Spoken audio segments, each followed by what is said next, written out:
14장 12절 말씀을 같이 보겠습니다. 계시록 14장 12절.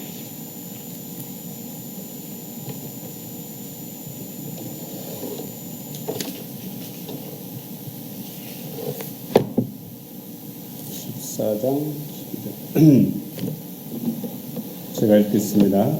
성도들의 인내가 여기 있나니 저희는 하나님의 계명과 예수 믿음을 지키는 자니라.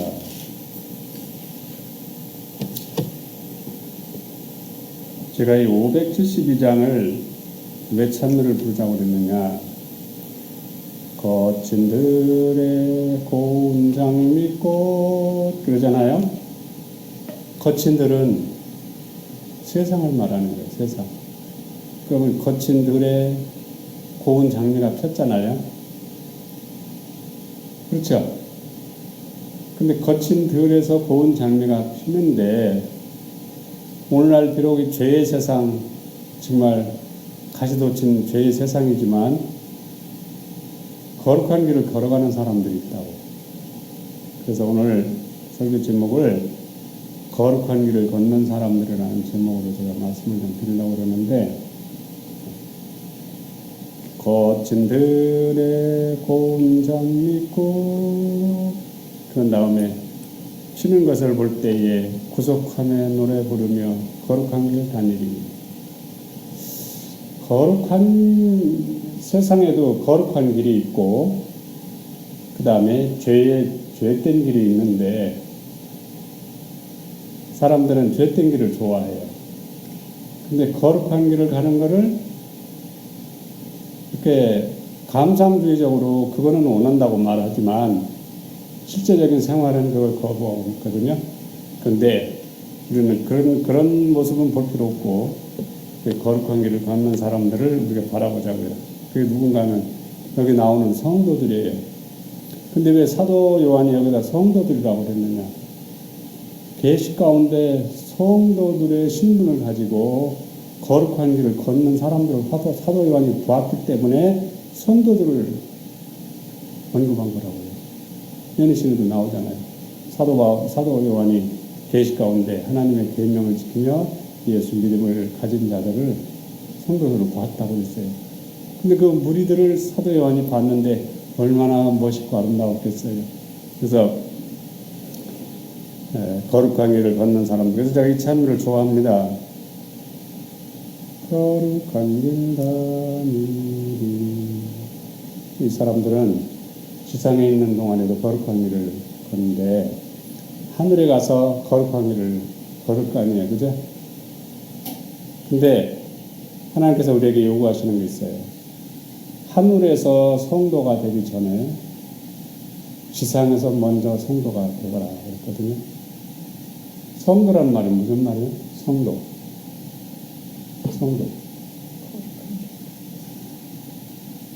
거룩과 성자가 길도자 쓰잖아요. 그냥 거룩한 길을 걷는 사람들이에요. 거룩과 성자에다가 그냥 길도자를 쓴다고. 그러니까 거룩한 길을 가는 사람들이 성도인데 계시록 14장 12절에서 마지막 시대에 하나님께서 온 세상 앞에 우뚝 세워야 할 남은 무리들, 참교회, 그 성도들이에요. 그 성도들을 참교회라고 말을 합니다. 성도들. 그래서 이 성도들은 하나님의 계명과 예수 믿음을 지키는 자들이라고 이렇게 말씀했습니다. 자, 어떤 사람 보고 성도들이라고 그럴까요? 어떤 사람들 보고 성도들이라고 그러죠? 성경 연구를 통하여 그 마음에 하나님의 율법을 받아들인 사람들, 성령의 그 율법이 마음에 기록된 사람들을 성도들이라고 그러죠. 그래서 그 배경을 여러 형태로 말씀하지만 여기 이런 말씀이 있습니다. 그리스도 안에서 율법을 받아들일 때에 율법은 영원한 세대를 통하여 우리에게 기쁨을 주고 품성의 순결을 이루도록 역사할 것이다. 그리스도 안에서 뭐를 받아들일 때에 율법을 받아들일 때에 여기 지금 뭐가 하나로 제시됐어요. 율법과 복음이 나타나 있어요. 그죠? 그리스도 안에서 율법을 받아들일 때에 율법은 영원한 세대를 통하여 우리에게 기쁨을 주고 풍성의 순결을 주도록 역사할 것이다. 뭐가 역사해요? 뭐가 역사해요? 역사란 말은 여러분 역사란 말을 어떻게 이해하고 성령의 역사 뭔지 말하잖아요. 역사란 말은 천연계에 여전히 천연계 그 모양이 그대로 유지되고 보존되고 그대로 또 이렇게 나타나도록 작용하는 능력이 있잖아요. 그걸 보고 역사라고 합니다. 역사.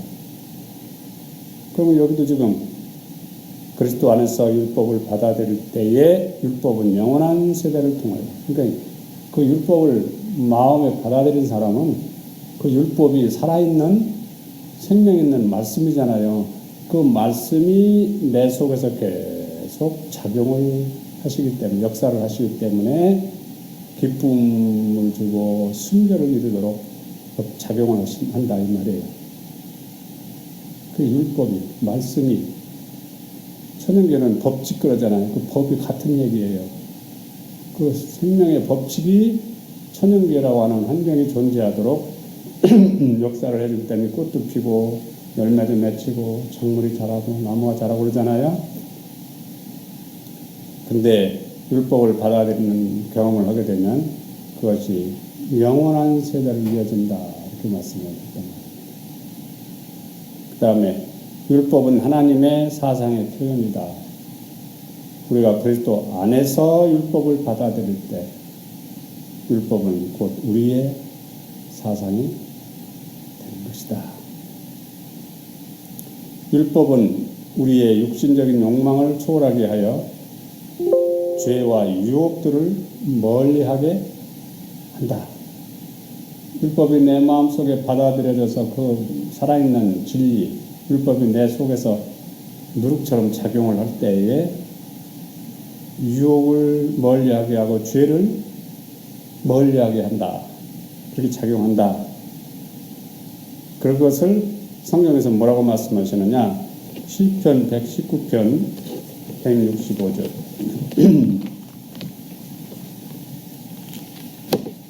시편 119편 165절. 제가 읽을게요.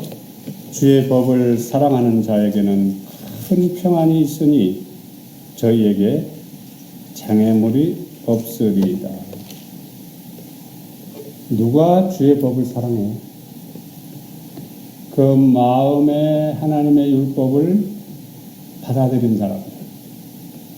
그 하나님의 율법을 받아들인 사람들이 주의 법을 사랑한단 말, 주의 율법을 사랑한단 말, 주의 말씀을 사랑한단 말. 그럼 그 말씀이 내 속에서 계속 역사를 하기 때문에, 작용을 하기 때문에 그 마음에 뭐가 나타난다고요? 큰 평안이 특징이 된다. 큰 평안이. 그러면 율법 그러면 쉽게 이타심이죠, 이타심. 그죠? 영적으로 적용할 때는 이타심이에요. 이기심 있는 마음에는 평안이 없어요. 그건 하나님이 주는 평안이 아니에요. 근데 율법을 받아들인 사람은 율법을 받아들일 때 뭐가 거부됐어요? 자아와 이기심이 거부된 사람들이잖아요. 그러니까 늘 그 마음속에 평안이 특징이 된다. 평안이.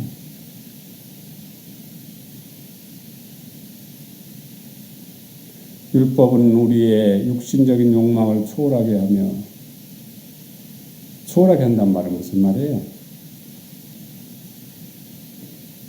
육신적인 욕망, 그 현실주의, 그거를 능가한단 말이에요. 그 현실주의라는 게 중요한 게 아니고 그거를 보다 더 높은 차원으로 이끌어준다 이 말이에요. 뭐 거기에 어울리는 얘기 되지 않을 수도 있지만 제가 혹시 좀 이해를 돕기 위해서 말씀드리면 옛날에 나폴레옹이라는 사람이 장군이 참모진들을 보내면서 이 싸움에서 승리하려면 이 알프스 산을 우회해서 돌아가가지고는 전쟁이 안 되니까 승산이 없으니까 이 산을 무조건 넘어야 된다.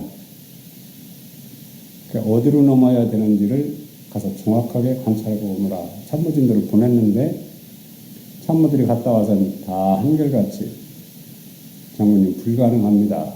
똑같은 보고를 내놨어요.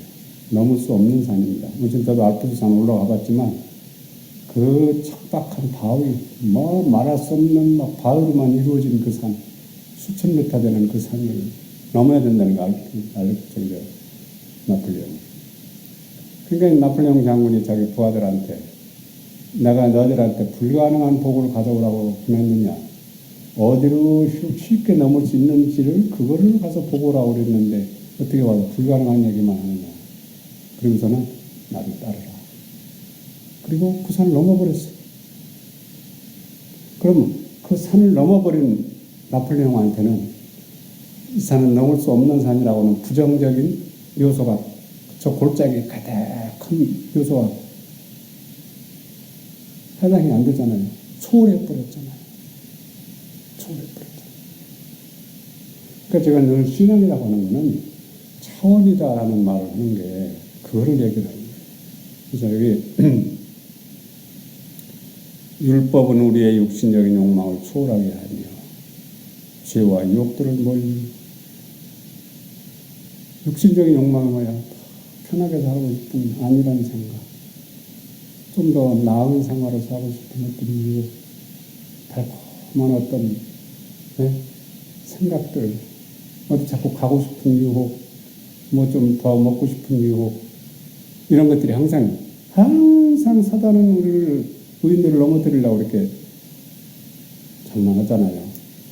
그런 것들은 시시하다 이 말이에요. 그 시시한 것들에 매달리지 말고 그걸 초월하라 이 말이에요. 초월하라. 율법을 그리스도 안에서 받아들이면 그 율법을 순종하는 게 쉼이에요. 쉼이죠. 그래서 평안이에요. 근데 율법을 받아들이지 않고 율법을 순종하려고 그러면은 짐이 되잖아요. 짐이. 그러니까 예수님은 멍에를 메고 내게 배우라는 말씀을 하시는 겁니다. 그래서 이 성도들은 그 현실을, 육신적인 욕망을 초월한 사람들이기 때문에 그 사람들이 현실주의로 사는 게 아니라 이상주의로 살면서 이기심이 아니라 이타적인 삶을 살면서 주님이 가신 길을 따라서 걸어가는데 그걸 보고 성도의 길이다. 성도의 길은 사실은 마태복음 7장에서 나오죠. 좁은 길이다. 그리고 성도의 길은 또 다른 데서는 뭐라고 얘기해요? 하늘로 트여진 길이다. 그리고 그 길은 신비의 사닥다리라. 그 길을 걷는 것을 의인들이라고 말합니다. 그래서 에녹도 하나님은 제시하시고 다니엘도 제시하시고 모세도 바라보게 하시고 사도 바울 같은 사람들도 자꾸 바라보고 목회를 하려면 사도 바울 같은 사람처럼 돼야 된다 이런 말씀들을 왜 해요? 거룩한 길을 걷는 사람들이 되면 다른 사람들한테 감동을 줄 수 있습니까? 네, 감동을 줍니다. 거룩한 길을 걷는 사람들은 감동을 주는 일을 한다고 했어요. 다시요. 율법은 우리의 육신적인 욕망을 초월하게 하여 죄와 유혹들을 멀리하게 한다. 그런 다음에 주의 법을 사랑하는 자에게는 큰 평안이 있으니 저희에게 장애물이 없으리. 장애물이 뭐예요?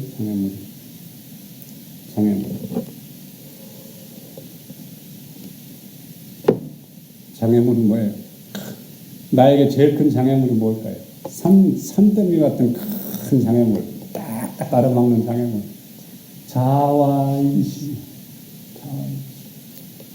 근데 자아와 이기심이라는 장애물이 내 앞을 다 가로막을 때 내 육신적인 욕망을 초월하여 사는 이 성도들은 그냥 정면 돌파를 해버리는 거예요. 그냥 바위가 그냥 쫙 갈라져 버리는 거예요. 산이 가로막으면 그냥 산이 그냥 언덕한데 없이 딱 갈라져 버리는 거예요. 멋있잖아요.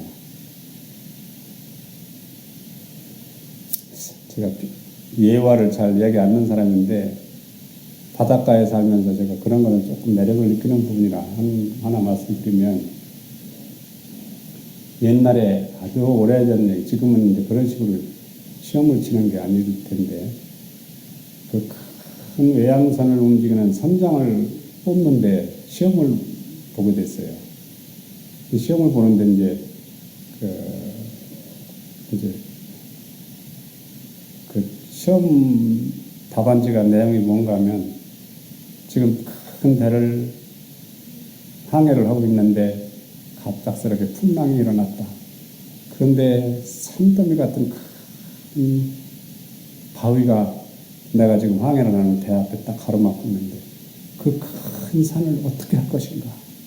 이렇게 이제 약간 좀 이렇게 어떤 그 함정 비슷한 이제 시험을, 이제 이 선장을 뽑는 그 시험에서 이제 그 문제가 나왔는데, 그때 이 사람이 그거를 산이 나왔으니까, 문자대로 보고서 산이 나왔으니까 뱃머리를 돌려야 됩니다. 그러면 뱃머리를 돌리는 동안에 파도에 의해서 배는 넘어지게 되어 있거든요. 파도가 정면으로 올 때는 그걸 뚫고 나가야지, 그 파도가 무서워서 배를 돌리는 순간 배는 넘어지게 되어 있어요. 그렇게 되어 있어요. 전 바닷가에 살아서 알아요, 그걸. 근데 이 사람이 뱃머리를 돌려야 된다 이렇게 쓰지 않고 정면 돌파해야 됩니다 이렇게 썼어요. 그래서 이 사람이 합격이 됐다고. 그 큰 산더미 같은 산이 뭐예요? 그 큰 파도였다고요, 파도. 그러니까 파도를 정면으로 치고 나가야 돼요. 그러면 파도를 치고 나갈 때 파도의 물결에 그 파도가 배를 휩쓸고 지나가더라도 배는 넘어지지 않아요. 엎어지지 않습니다. 우리 앞에 장애물들이 자아와 이기심을 근거로 해서 별놈의 유혹들이 계속 나타나지만, 그런 것들을 정면 돌파하고 치고 나가는 원칙에 굳게 서 있는 많은 사람, 우리가 그동안 살아오면서 실패하고 또 넘어지고 한 것들이 있을지라도 우리는 이제 참된 성도가 돼가지고 성도의 길을 가야 돼. 성도의 길을 가는 사람 앞에는 뭐가 없다고요? 장애물이 없어. 왜? 율법을 사랑하는 자에게는 큰 평안이 있으니 저희에게 장애물이 없습니다.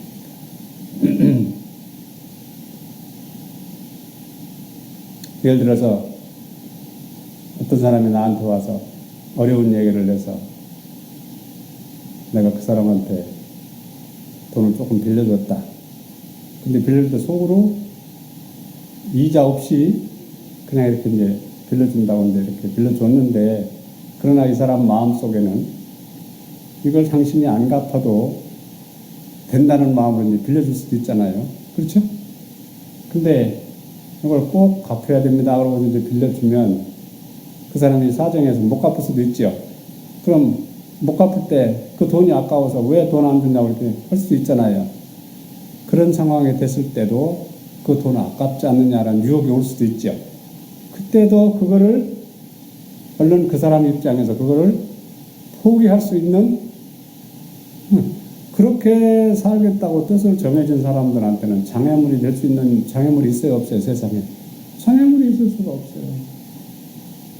그러니까 성경에 야곱이 우물을 팠는데 사람들이 와서 우물을 달라고 그러니까 가져가고, 장애물이 돼야 한대요. 장애물이 안 되는 거예요.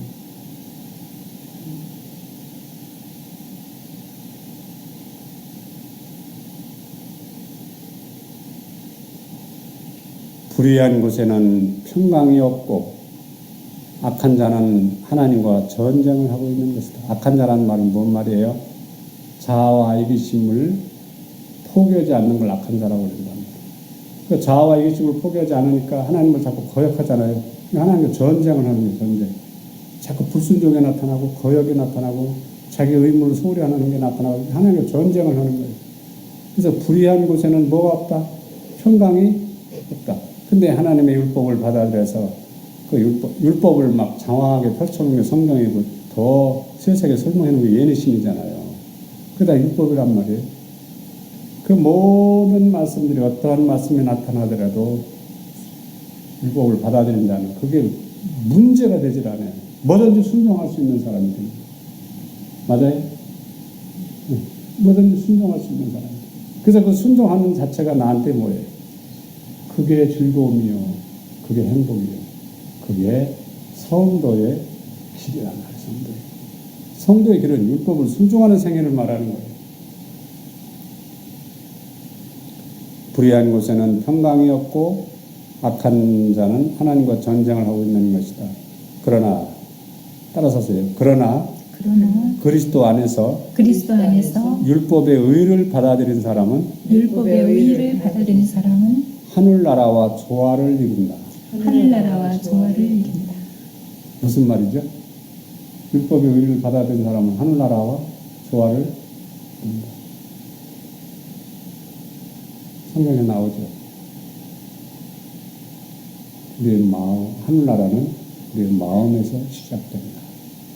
그래서 내 마음이 하늘나라가 됐기 때문에 내 마음이 하늘나라가 되면 내 몸속에 흐르는 혈액이 거룩한 분위기로 바뀌잖아요.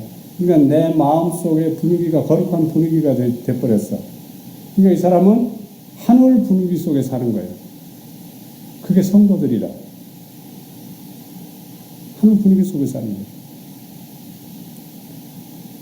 그러나 그리스도 안에서 율법의 의를 받아들인 사람은 하늘나라와 조화를 이룬다. 조화를 이룬단 말 같은, 그죠? 같다 이 말이에요. 근데 이런 내용들을 정말 그 경험을 나도 꼭 해야 되겠구나 이러면서 말씀을 들을 때 홀 받아들이겠다고 이렇게 겸손한 마음으로 이 말씀을 받아들여서 내가 이 경험이 되기까지 내가 어떻게 하나님께 나아가고 어떠한 철저한 회개가 이루어져야 되는지 이런 것들을 우리가 이제 관심을 가지고 연구를 해야 되는데 그냥 대충 들어버리고 지나쳐 버리면 뭐 그걸로 끝나는 거죠. 그죠? 그러나 중요한 거는 이 경험을 한 사람들을 하나님께서는 점점 더 멋있는 사람으로 만들어 가실까요? 네. 성도들은 점점 더 멋있는 사람이 되는데 보세요. 믿음으로 그리스도께서 마음속에 거하는 모든 사람들은 점점 더 유능해진다. 그랬어요. 뭐해진다? 유능해진다. 그러니까 이 지력이 더 발달한다. 이 말이에요. 지력이 더 발달해서 무엇이든지 할 수 있는 사람으로 하나님께서 그들을 따로 양육을 하신다. 이 말이에요. 점점 유능해진다. 자, 계시록 14장 12절 말씀이 성도들의 인내가 여겼나니 저는 하나님의 계명과 예수 믿음을 지키는 자입니다. 성도가 되어야 되겠구나. 성도가 될 수 있도록 누구에게나 문이 열려 있습니까? 어떤 문이 열려 있어요? 어떤 문이? 성도가 되도록 누구에게든 문이 열려 있는데 어떤 문이 열려져 있을까요? 하늘 지성소 문이 열려 있잖아요. 지성소 문이. 지성소 문이 열려 있으면 그 지성소 안에 율법이라고 하는 이제 그 의의 표준이 있고 그 예수님이 거기 계시잖아요. 그러면 이 성도들은 어디를 바라보고 걷는가 하면은 그 지성소 안에 있는 율법과 예수님을 바라보고 걷는 사람들이에요. 그래서 늘 가르침도 거기를 중심으로 가르침이 나오고 복음을 전해도 거기를 중심으로 복음이 전해지고 그 다음에 삶도 거기를 중심으로 단순한 삶을 추구하게 되고 어디를 바라봐요? 지성소를 바라보게 됩니다. 지성소 안에 누가 계세요? 거기에 어린 양 되시는 예수님. 그래서 지성소를 바라보고 걸어가는 길을 거룩한 길이라고 합니다. 자, 이런 말씀들을 생각하면서 제가 이 찬미를 여기서 자주 부르는데 거친 들의 고운 잠 믿고 비는 것을 볼 때에 거친들은 죄의 욕망을 아직도 가지고 있는데 몸과 마음이 될 수도 있고요. 죄악이 가득한 세상이라고도 얘기할 수 있는데 뭐가 펴요? 장미꽃이 피는데 그 장미꽃이 피는 뭔가 하면 예수님 안에서 맺히는 아름다운 열매를 말하는 거죠. 그래서 우리가 이 세상에 살지만 세상에는 불평할 것도 많고 원망할 것도 많고 참으로 가시가 될 만한 그런 환경이 많지만 우리는 그런 거를 나타내지 않고 뭐를 얘기해요? 늘 장미꽃을 얘기합니다. 장미꽃이 폈는데 너무나 아름답고 너무나 향기가 좋더라. 부정적인 말이에요? 긍정적인 말이에요? 긍정적인 말이에요. 오늘 아침에 말씀을 이렇게 새벽에 3시 반에 일어나서 말씀을 쭉 살피는데 어떤 장면이 있는가 하면 약한 말, 다른 사람 험담하고 다른 사람을 비난하고 다른 사람을 정죄하고 다른 사람의 허물을 얘기하고 흉을 보는 얘기하고 이런 부정적인 얘기하는 이런 악담을 듣지 말아라 그랬어요. 뭘 듣지 말아라? 악담을 듣고 앉아있지 말아라. 그런 악담하는 말을 누가 하거든 그 말을 중단시켜라 그랬어요. 중단시켜라. 그게 다 뭐예요? 거친들이잖아요. 거친들. 그래서 그 악담하는 사람들이 와서 아무리 친절하게 부드럽게 어떤 사람 말 잘하는 사람은 아주 굉장히 또 매끄럽게 말을 또 하잖아요. 그런 사람들이 올 때 그런 사람들이 하는 말을 듣고 앉아있지 말아요. 그 말을 중단시키든지 그 분위기를 어떻게 바꾸든지 하라고 말씀을 하셨어요. 우리는 거친들에서 뭐를 피우고 봐야 된다면 장미꽃을 피우고 보는 사람이에요. 그게 성도들이 가는 길이에요. 성도들이. 그래서 성도들이 가는 길은 좁은 길이지만 행복한 길일까요? 행복한 길이 특집을 이루고 있어요. 행복한. 근데 죄인들이 가는 길은 가다가 또 넘어져야 되고 또 슬프다 그러고 또 불평이 나오고 원망이 나오고 짜증이 나오고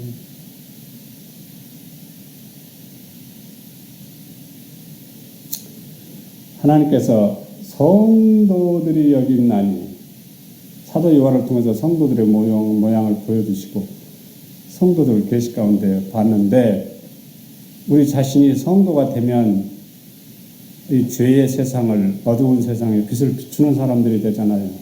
그 때문에 이 사람들에게서 감동이라는 게 연발이 되는데 그 감동이라는 게 일어나야지만 그 감동이 하늘로 상달이 되도록 됩니다.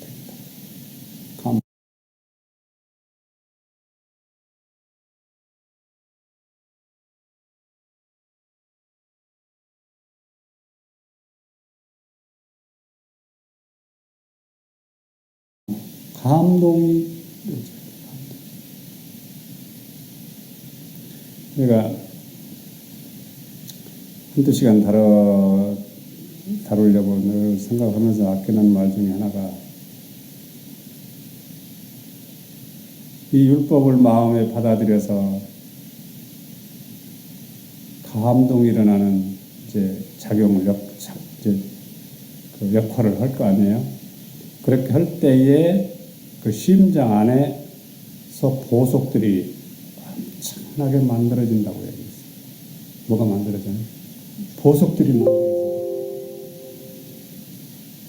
이 신비스러운 장면을 제가 아끼고 있습니다. 보석들이 말할 수 없이 많이 만들어지는데 그 보석들이 혈액세포를 통해서 마인드라고 하는 신비한 그 시티, 아니 캐피탈 시티 그랬잖아요.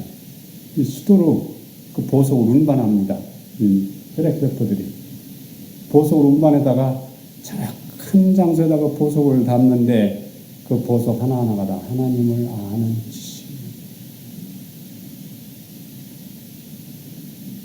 그래서 이 감동이라는 게 일어나지 않으면 안 돼.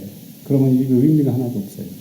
감동이 일어날 때 그 감동은 우리 마음속에 동정심으로 나타나게 됐어요. 동정심.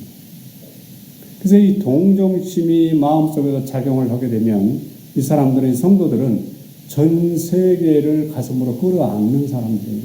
그렇기 때문에 이 성도들이라고 하는 이 사람들을 통해서 마지막 복음을 세상에다 맞추십니까? 이 소수의 사람들이라고 분명히 말씀이 소수의 사람들인데 이 사람들에게서 감동이 일어나는데 그 감동이 영원한 세대를 통해서 그들 마음속으로 작용한다. 그러면 감동이라고 하는 작용이 내 마음속에서 역사할 때, 일어날 때 보석이 만들어지는데 그 보석에 대한 진가의 가치를 얼마나 소중하게 여겨야 되는지를 그걸 우리가 알아야 됩니다. 믿음으로 그리스도께서 마음속에 거하는 모든 사람들은 점점 더 유능해진다. 영생과 관련된 이 주제를 연구하는 일처럼 우리를 고상하게 해주고 활기차게 해주는 것은 없다. 그럼 이 영생과 이토록 직접적인 관련이 있는 이 주제를 자꾸 연구를 해야죠. 연구를 해야 돼요. 이 주제가 뭐예요? 율법과 복음이에요. 율법과 복음이 하나님의 영광의 계시라고 그랬잖아요. 이 율법과 복음으로 이루어진 이 셋째 천사의 기별, 의의 기별을 자꾸 연구하고 들여다보는 사람은 점점 더 유능해지는데 이런 말씀을 했어요. 비록 가난한 사람일지라도, 비록 교육을 받지 못한 사람일지라도 저들이 성도가 된다면,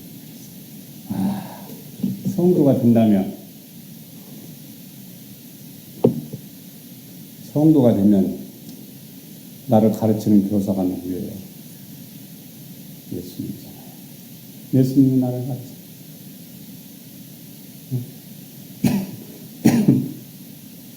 여기 예내신의 장모들은 뭐라고 그랬어요? The teacher, 스천 교사죠. Sent from God. 하나님으로부터 오신 교사. 누구예요? 예수님.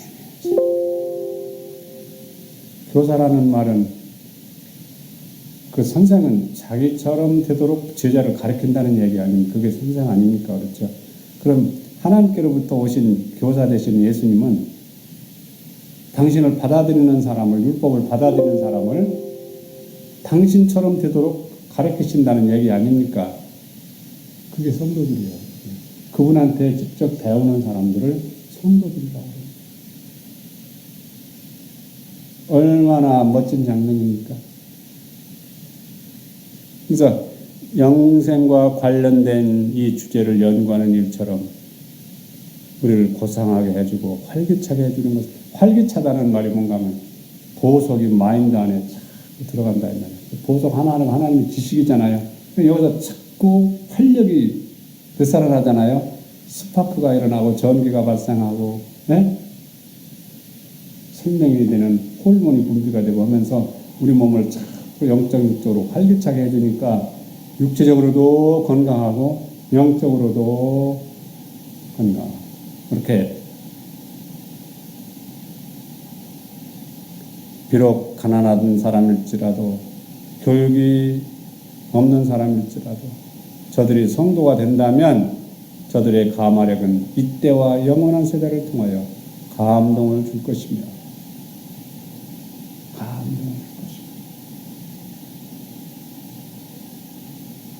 감동을 준다는 말은 그들의 심장에서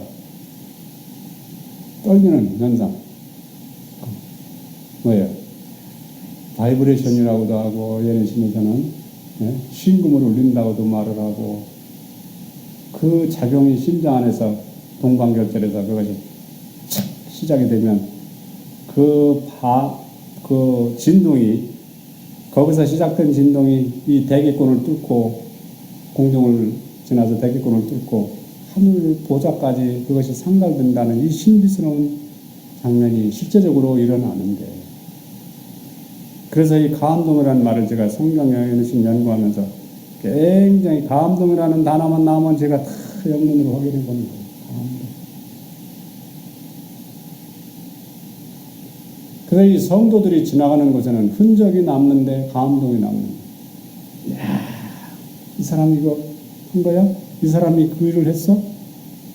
그 사람이 거기서 일할 때 결과가 어땠었지? 성경에 나오잖아요.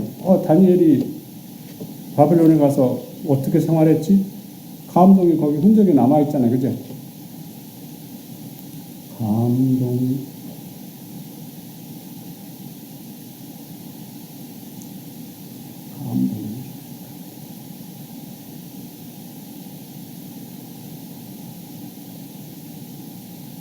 그 다음에 이런 감동을 주고 감동을 받는 이런 성도로 준비가 되면 그 사람들은 어떤 생활을 추구하는가 하면 나오잖아요. 저들은 단순한 믿음으로 나아갈 것이다.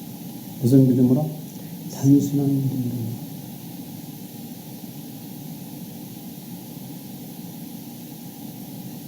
근데 성도가 되지 못하면 하나님 사업을 해도 돈 많이 들여서 위성 전도를 해야지 뭐 이런 식으로 나올 수 있지만 이 성도들은 마지막 세상을 들끓게 하는 무브먼트, 운동을 일으킬 때 이 사람들은 단순한 방법으로 이 사람들은 모든 생활이 단순해. 삶도 단순하고 먹는 것도 단순하고 그 다음에 하나님 복음도 단순한 방법으로 세상을 뒤집어 엎는데 왜? 영광을 하나님께 돌아가게 해야 돼. 그래서 연애신에 다 나와요. 마지막 때 교회 안에서 돈 많이 들여서 전도하고 뭐 그냥 세상 사람처럼 세상의 위대함을 등에 업고 이렇게 복음 전하려고 하지만 하나님께서는 당신의 방법으로 단순한 방법으로 세상을 복음 사업을 마칠 것이다. 그거를 저는 일찍부터 알기 때문에 제가 하는 사업은 단순한 사업입니다. 단순한 사업. 저들이 성도가 된다면 저들의 가마력은 이때와 영원한 세대를 통하여 감동을 줄 것입니다. 자, 그러면 이 성도라는 사람이 복음을 전하면 완전한 복음을 전할 거 아니에요? 그러면 이 성도가 전한 복음을 받아들여서 A라는 사람이 구원받았다. 하늘에 가서 하늘에 갔다. 구원받았다. 그러면 그 구원받은 사람이 어떻게 하는지 아세요? 하늘에 가면 이 감동을 줬던 이 성도를 만나기만 하면 아무개시 당신 때문에 내가 여기 와서 내가 오늘 또 이렇게 하나님의 영광을 누리며 내가 이렇게 행복하게 살잖아. 당신이 전한 복음 때문에 당신이 가르쳐준 말씀 때문에 내가 여기 왔잖아. 만날 때마다 그 인사를 하는 거예요. 그러니 행복해야 행복한 거예요. 그래서 하늘은 행복이 자고도 증폭이 되는 거예요. 증폭. 그럼 이 사람은 뭐라고 그럴까요? 우리 다 예수님 은혜로 이렇게 구원받았는데 우리 예수님 믿는데 가자. 네? 그러니까 이 성도들은 이 땅에서 사는 동안에만 감동을 일으키는 게 아니라 하늘에 가서도 그 감동이 그냥 교차되면서 감동이라는 말은 이거는 인간이 표현할 수 있는 언어가 없어서 그렇지 이거는 정말 시열의 극치를 말하는 거예요. 네. 시열의 극치를 말하는 거예요. 제가 작은 경험인데 우리 식구들한테도 어딘가 내가 얘기했는데 얼마 전에 어떤 큰 집회에 사람들이 많이 있는 데 이렇게 가서 서 있는데 어떤 사람이 제 펴더니 제 손을 제 몸에다 자기 몸을 갖다 이렇게 대면서 제 손을 꽉 잡고 이렇게 딱 보니까 어떤 장로님이 제 손을 꽉 쥐는 게 그 손을 꼭 쥘 때 자기 몸을 내 몸에다 갖다 댈 때 벌써 느낌이 다르지요. 포근하기도 하고 감미롭기도 하고 좀 뭔가 좀 이렇게 친근감이 느껴지는 어떤 그런 분위기 있잖아요. 그러더니 이 장로님이 목사님 17년 전 얘기입니다. 그때 그러니까 10년 거의 됐으니까는 지금부터 말하면 한 27년 전 얘기잖아요. 17년 전 얘기입니다. 그때 어디 교회에 오셔서 설교하셨죠. 기억난다. 그때 무슨 설교했는지 아세요? 저는 잘 모르죠. 무슨 설교. 저는 설교 한 번 하면 같은 설교는 안 하니까 잘 기억이 안 나요. 그때 거듭남에 대한 설교를 하셨는데, 그때 바닷가에 그 고등을 이렇게 설명하면서 거듭남에 대한 설교를 하십니다. 내가 그때 고등학교 때 학교 갔다 오다가 그 교회 담임 목사님 사모님에 이끌려서 들어가서 난생 처음 설교를 들었는데 그 설교가 첫 번째 설교였다. 그래서 내가 이렇게 장로가 됐다. 그 사람이 와서 그때 그 얘기를 해서 손을 꽉 잡는 거예요. 만약에 그분이 하늘나라 간다면 첫 설교가 거듭남에 대한 설교인데, 그때 제가 바닷가이기 때문에 바닷가의 배경 환경을 잘 알잖아요. 물이 간조가 된 다음에 뻘에 이렇게 들어가서 이제 뭐 고기도 잡고 게도 잡고 이렇게 할 때 보면 소라 껍질 있잖아요. 이게 막 그가 소라는 빨리 가는 게 아니거든요. 서서히 움직이잖아요. 그 소라를 딱 잡아보면 그 안에 뭐가 있냐면 집게가 들어있어. 자기 집이 아닌데 빈 소라 껍질 속에 들어가서 그걸 자기 집으로 이제 등에다 업고 걸어다니는, 기어다니는. 그래서 제가 그 얘기를 하면서 거듭남에 대한 설교를 했는데, 17년 전에 한 설교를 이 사람이 그걸 기억하고 있다는 것은 그때 하나님께서 감동적인 역사를 했다는 얘기거든요. 그러니까 그걸 기억하고 저한테 그 얘기를 해주는 거예요. 그 말을 들을 때 제 마음이 싫지는 않잖아요. 그런 작은 경험도 의미가 있는데, 하늘에 가서 우리가 성도가 돼가지고 마지막 복음을 헌신적으로 희생적으로 복음을 전해서 내가 보낸 인생물 한 페이지가 또 내가 수고한 어떤 결과로 인해서 어떤 구원받은 영혼들이 와서 당신이 만들어서 보낸 인생물을 읽고 내가 하늘에 왔다고 할 때, 또 당신이 그때 어디서 뿌린 인생물을 통해서 내가 구원받았다고 할 때, 또 당신의 삶을 통해서 내가 감동을 받고 구원받았다고 할 때, 그때 그 기쁨은 영원토록 그게 나오잖아요.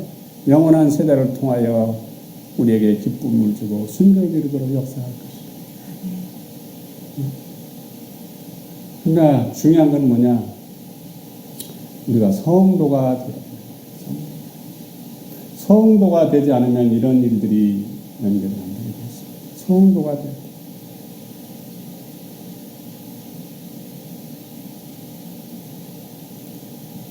비록 가난할지라도 교육을 받지 못했을지라도 저들이 성도가 된다면 저들의 감화력은 이때와 영원한 세대를 통하여 감동을 줄 것이며, 저들은 단순한 믿음으로 나아가고 이 주제를 연구할 때 그들의 지각은 발달되고 그 지력은 점점 강해질 것이다. 이런 대목이 너무 멋있어. 지각이 발달되고 지각이 발달되고 지력은 점점 더 강해질 것이다. 언더스탠딩. 이해력이, 우수한 지력이 발달할 것이다. 그리스도께서는 항상 하나님의 품성과 율법이 얼마나 신성한가에 대하여 말씀하셨다. 예수께서 가르치신 진리를 전하라. 하나님의 지식은 하늘처럼 높고 우주처럼 넓다. 제가 가끔 인용하는 말씀이죠. 누가복음 24장 봅시다. 누가복음 24장.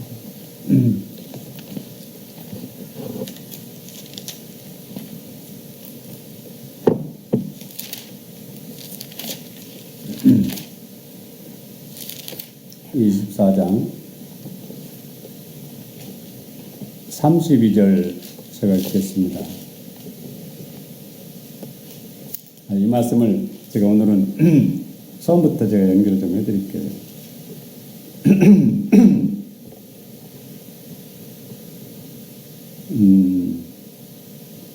25절부터 읽겠습니다.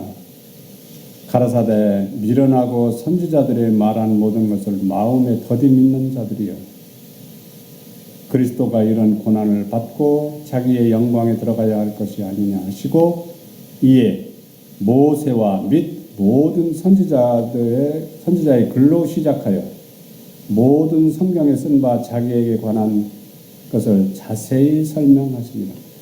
부활하신 예수님이 엠마오로 가던 두 제자를 만나서 지금 대화가 이루어지는 장면이 있잖아요. 그때 이에 모세와 합니다. 선지자의 글, 이게 뭔가 하면 율법을 말하는 거예요. 율법. 시작하여 모든 성경에 쓴 바 자기에 관한 것을 자세히 설명. 여기서도 율법과 복음이 하나로 제시됐습니다. 예수는 더 가시라는 것 같이 하시니 저희가 강권하여 가로되 우리와 함께 유하사이다. 때가 저물어가고 날이 이미 기울었나이다 하니 이에 저희와 함께 유하러 들어가십니다.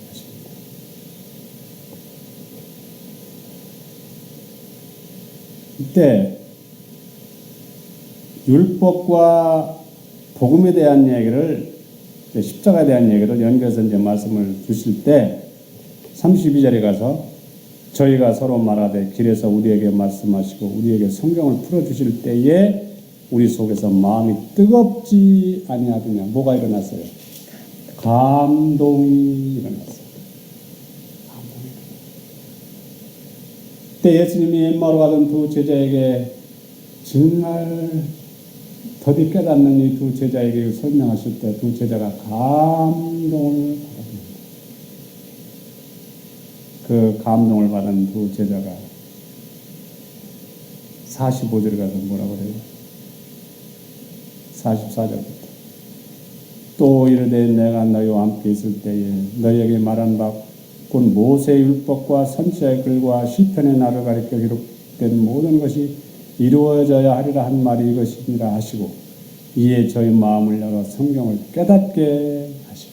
그래서 이 성도들은 예수님이 하신 역할을 대신해야 되는 사람들이 사람입니다. 때문에 우리가 성도가 돼서 내가 말씀을 연구할 때 받은 감동 있는 얘기를 다른 사람한테 전하고 가르칠 때 감동을 주게 돼 있어요. 감동을 줘야 돼요. 감동. 자, 말씀을 전하는 것도 감동을 줘야 되고, 그 다음에 삶 속에서도 감동이 나타나요. 감동을 주는 단순한 삶을 살아요. 그리스도께서는 항상 하나님의 품성과 율법이 얼마나 신성한가에 대하여 말씀하셨다. 예수께서 가르치신 진리를 전하라. 하나님의 지식은 하늘처럼 높고 우주처럼 넓다. 자, 하나님의 율법을 얘기할 때는 항상 복음을 병행해서 말씀을 가르치면 우리의 지각을 발달시키고 그 지력은 점점 더 강해질 것이다. 그 지력이 발달하고 강해지는 것만큼 그 성경 속에 있는 주제들이 붙잡게 되고 명상하게 되고 말씀을 연구해도 또 아름다운 장면이 또 보이고 이렇게 되면서 지력이 튼튼해진다. 지력이 튼튼해지면 하나님이 임재하시는 경험이 더 분명해지겠죠? 저는 여기 아까 말씀을 읽다가 이런 말씀을 제가 놓치지 않고 관심을 갖고 있는데, 성경을 풀어서 제자들한테 가르치시니 낯선 나그네가 이제 어두워가는데 지나가려고 그러잖아요, 예수님이. 이 사람은 근데 예수님은 모르잖아요. 그러니까 이 사람들이 어떻게 했어요? 예수님 어떻게 붙들었어요? 강권했다. 저는 이 말씀을 참 좋아합니다.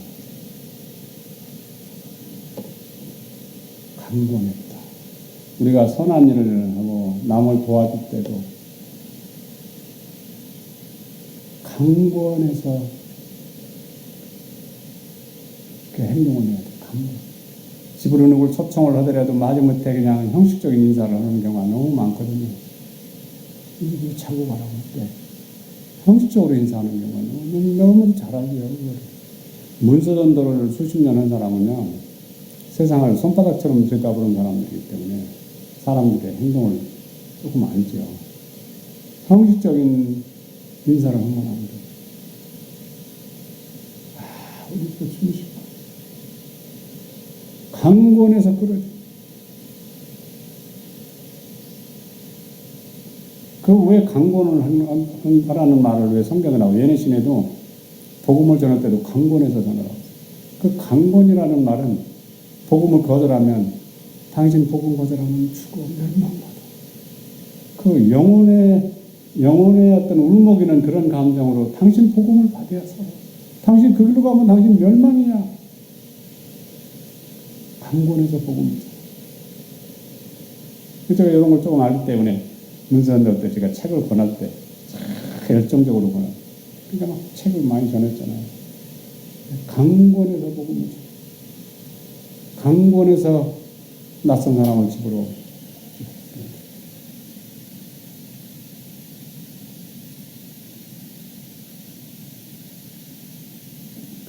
만일 제자들이 강권하여 초청하지 않았더라면 저들은 저희 길 동무가 부활하신 주님이신 것을 알지 못했을 것이다. 그리스도께서는 어느 누구도 마지 억지로 교제하고자 강요하지. 자, 강권이라고 하는 요 단어를 이 제자들이 놓치지 않았기 때문에 부활하신 예수님을 확인하게 됐지 않습니까? 자, 우리 가운데도 또 이 말씀을 듣는 모든 사람들 형식적인 인사는 하지 말고 항상 어떻게 그래서 제가 적극적이라는 말을 제가 잘 사용하는 거예요. 적극적. 손님을 초청해도 손님을 대접해도 항상 내 이웃을 내 몸과 같이 사랑하라는 그 말씀을 바탕에서 하면 감동을 주게 됩니다. 이 사람들이 우리 진정으로 대하는구나. 이게 참 중요한 겁니다. 이게 중요한 겁니다. 성도들이 하는 일이에요. 성도들이 하는 일. 자, 이제 이 말씀을 보면서 제가 말씀을 정리하겠습니다.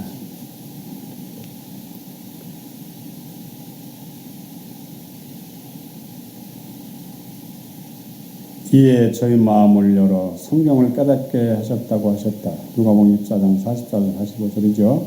진리의 광산을 깊이 파고 들어가는 자들은 풍요하고 보배로운 보석들을 끊임없이 발견하게 될 것이다. 하나님의 율법을 옹호하는 자들은 여러 세기 동안 감추어진 거룩한 신비 속에 있는 풍부한 진리의 광맥을 발견하게 된다. 그러니까 이 주제, 율법과 복음으로 이루어진 이 주제를 정말 흥미를 가지고 연구하는 사람이 되면 신비 속에 풍부한 진리의 광맥이 감춰져 있었는데 그걸 하나님은 계시로 보게 해주시겠다 이 말이에요. 발견한 자들이 되게 하시겠다. 생명의 근원이 마음에 있으므로 마음을 부지런히 지켜야 한다. 이게 뭔가 하면 또 마음을 열어서 하나님 그리스도 안에서 율법을 받아들인 사람. 그 율법은 생명이잖아요. 생명이 마음에 있기 때문에 마음을 부지런히 지켜야 한다. 누구든지 복음이 없이는 하나님의 율법을 올바로 소개할 수 없으며 또한 율법이 없이는 복음을 바로 소개할 수 없다. 율법은 구체화된 복음이며 복음은 율법을 펼쳐놓은 것이다. 이렇게 율법을 자꾸 높이고 율법의 가치를 자꾸 드러내고 그러면서 우리의 삶 자체가 하나님의 율법을 높이는 삶이 되고 이게 성도들의 길이에요. 그래서 우리의 삶을 걸어서 뭐라고요? 성도의 길을 가는 사람들. 지금 제가 외부에서 조금 살아봐서 흔히 들은 얘기인데 신앙 따로 비즈니스 따로 이런 사람들.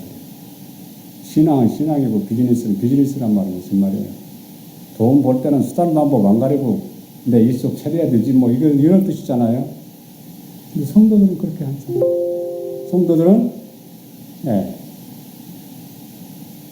하나님의 율법의 정신을 사상을 받아들여서 예수님이 가신 길을 따라가는 것을 특권으로 여기고 그 생애 속의 특징이 뭐로 나타난다고요? 자아희생과 극기의 모습으로 나타나는 거예요. 그게 자아희생과 극기라는 말이 뭔가 하면 그게 법이에요. 법.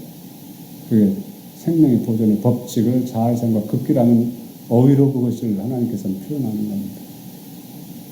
시장의 법칙, 자아희생과 극기의 삶. 자아희생과 극기의 삶을 사는 사람들은 행복한 사람이라고 했어요? 행복한 사람이라고. 근데 그거를 거부하고 자아와 이기심을 포기하지 아니하는 삶은 오늘 행복하고 즐거웠던 것 같지만 내일 깨질 수도 있고 잠시 후에 깨질 수도 있고